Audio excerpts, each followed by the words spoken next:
Story time.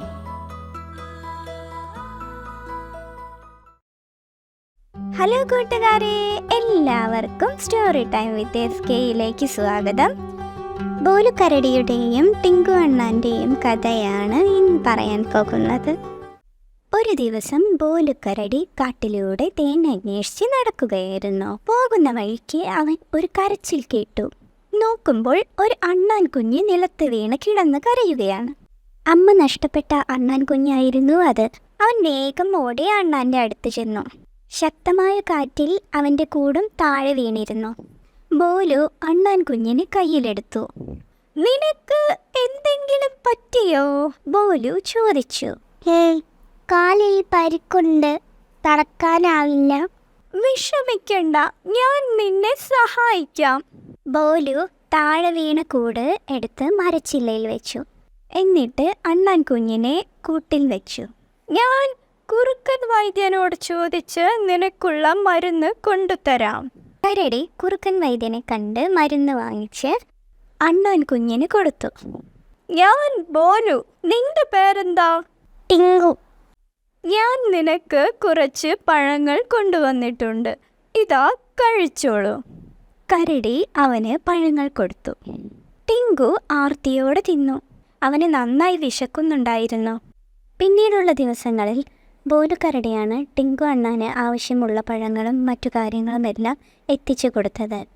അവൻ്റെ കാൽ ഭേദമായപ്പോൾ ബോലുക്കരടി അവനോട് യാത്ര പറഞ്ഞ് പിരിഞ്ഞു. കുറേ കാലം കഴിഞ്ഞു. ടിങ്കു അണ്ണാൻ വലുതായി. ഒരു ദിവസം അവൻ അല്പം ദൂരെ താമസിക്കുന്ന മോട്ടു അണ്ണാനെ കാണാനായി യാത്ര തിരിച്ചു. കുറച്ചു ദൂരം കഴിഞ്ഞപ്പോൾ ഒരു ബഹളം.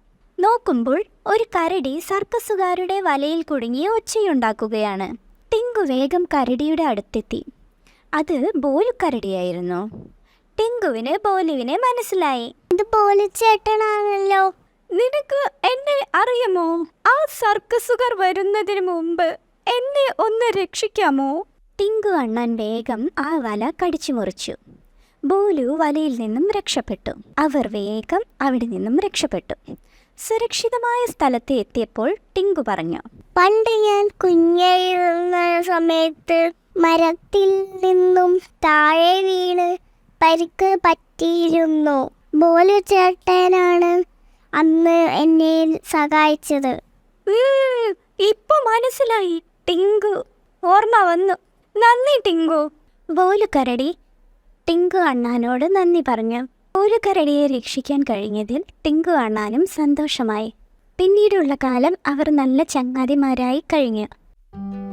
ഇനിയും കഥകൾ കാണുവാനായി ഈ ചാനൽ സബ്സ്ക്രൈബ് ചെയ്യൂ.